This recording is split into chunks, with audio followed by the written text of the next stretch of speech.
The FabFilter Pro Q4 has been talked a lot these days, so I think maybe I have to try it. But so many people have talked about these plugins in all these days. Why do I still need to make this review video? Because usually I talk something that others don't.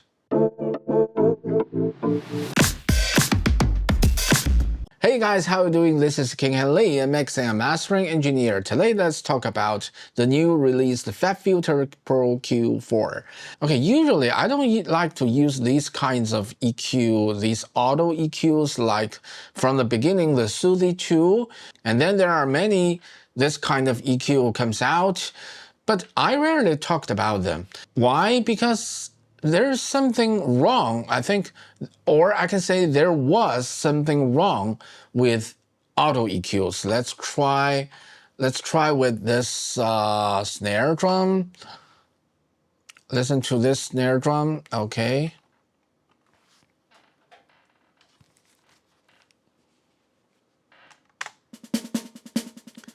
Okay, you can see there's nothing activated on this channel. It's unprocessed. Usually, if I use an auto EQ like, for example, the waves curves equator, let's try this. Okay, and we reduce the threshold. Okay, like this. Did you guys hear what changed? Compared to the original sound?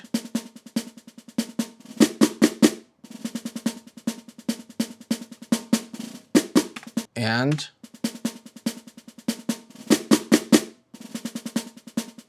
you can hear not only the frequency structure changed, but also the dynamic feeling changed. It sounds like I'm not using an EQ, but I'm using a multi-band compressor. The feeling of the sound is very similar. So that's why I didn't want to use auto EQs in the past. But now let's try FabFilter Pro Q4.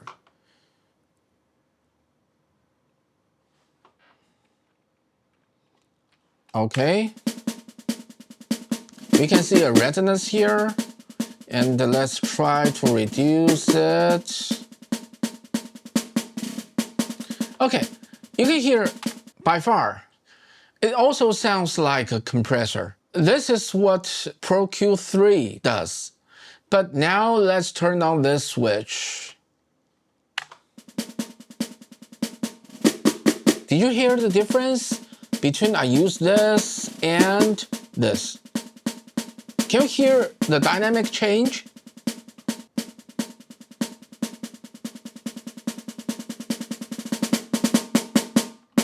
Okay, why is that? Because I think they are working based on different working principles.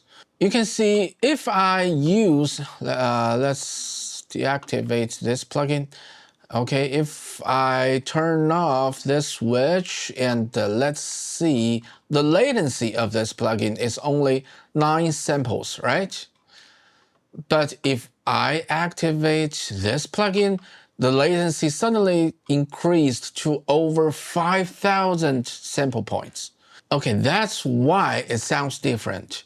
I don't know exactly how this EQ works. I'm not the FabFilter developing team. But based on my guess, if you want it to work like an EQ, you have to use the frequency cancellation to remove the unwanted frequencies. I don't think this can happen with zero latency or very little latency. So that's why you can see the latency increases a lot once you turn on this switch. So there isn't any dynamic change if I turn on the spectral button.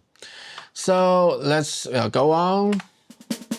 And I think this part is a little bit harsh, and I will try to reduce it by the spectral EQ. Okay, you can hear it sounds like a compressor, right? But as long as I turn on this, no, the compressor gone, right? No dynamic change at all.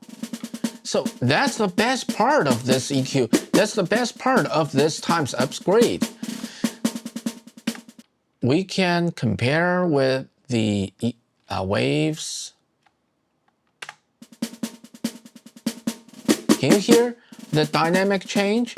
And you can see the latency is much less, right?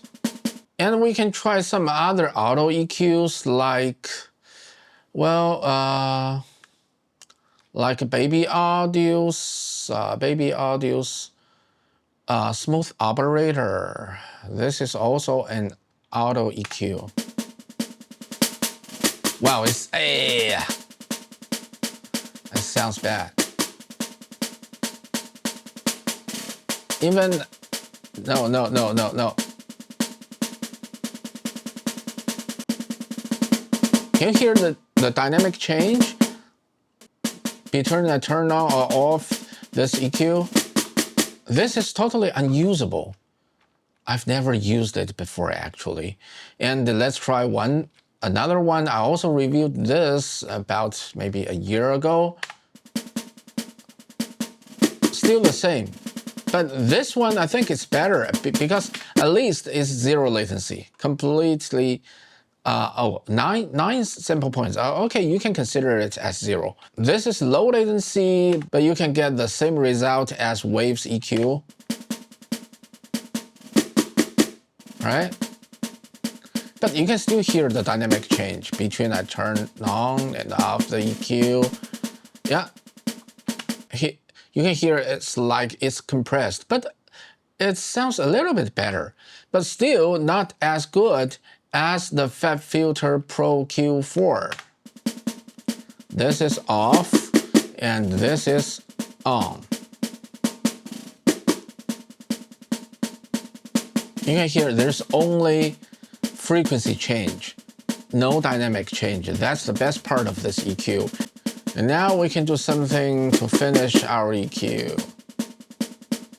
Make it warmer and maybe a little bit shimmer. No, not this.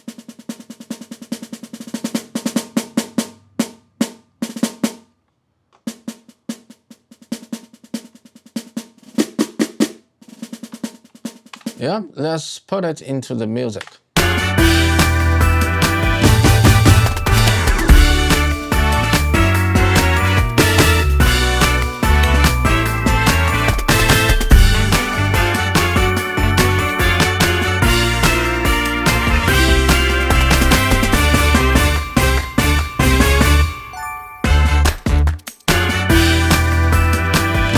Okay, we have spent so much time on this snare drum.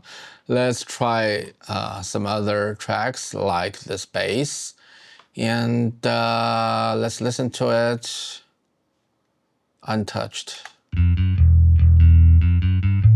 It's muddy.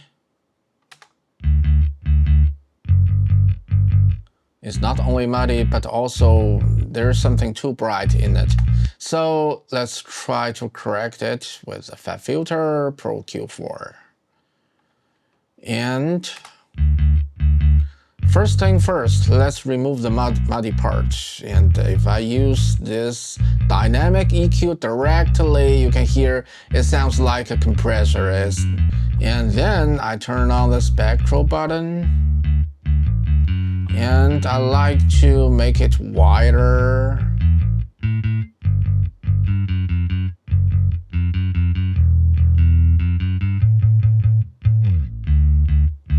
And this part is a little bit too bright.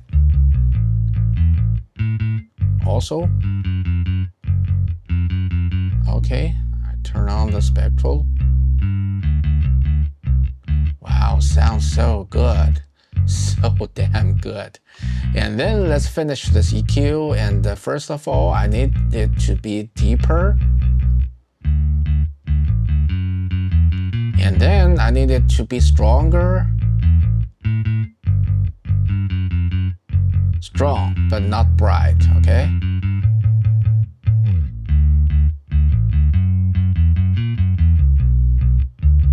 Which part? Okay, this part. And let's listen to it in the music.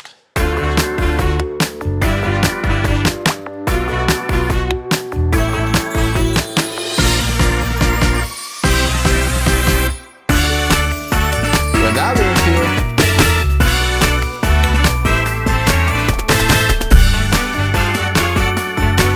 it becomes so muddy without the EQ, right?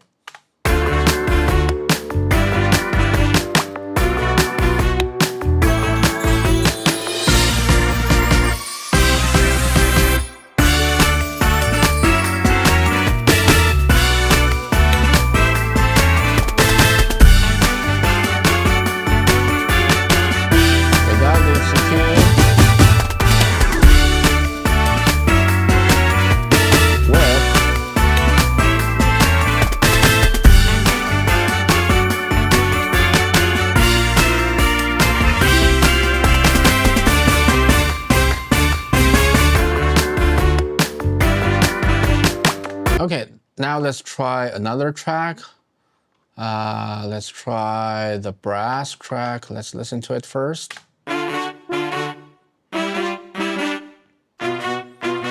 Firstly, you can hear a sound. I can't say it's muddy, but it sounds like the nose sound. I don't know how to describe it in English. And then we can also hear something also too bright here, maybe. Yeah. It's not bright. It's not bright. It's a little bit harsh. And then let's fix it now.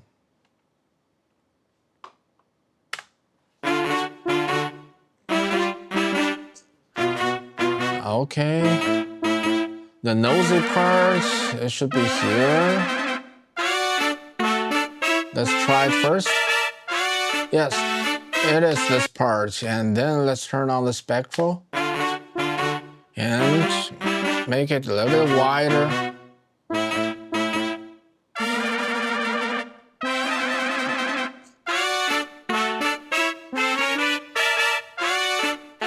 And the harsh part.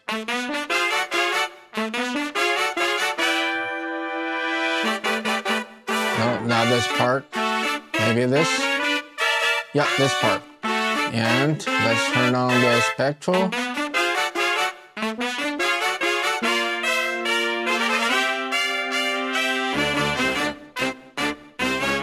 And we also need this brass to be deeper.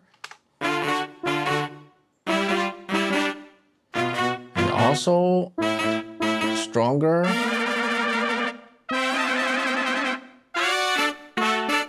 Let's compare them. Okay.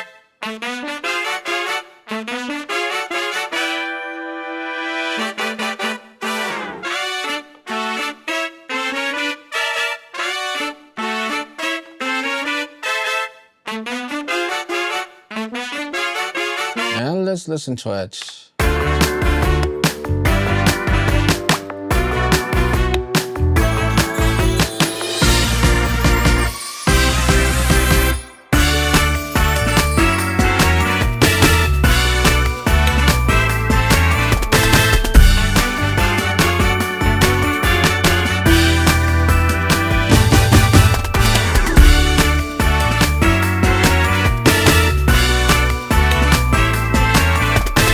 You can hear the liveness, the clarity becomes much better with this EQ. It's really amazing. I think that's maybe the best functional EQ in this year. Tell me if I'm wrong, okay? And okay, we have spent so much time for this EQ. What do you guys think about this EQ? Did you buy it yet? Please let me know in the comment below. And if you feel this video could help you make your decision so far, please hit like and subscription to support me. Thanks for watching and so much for today. See you next time.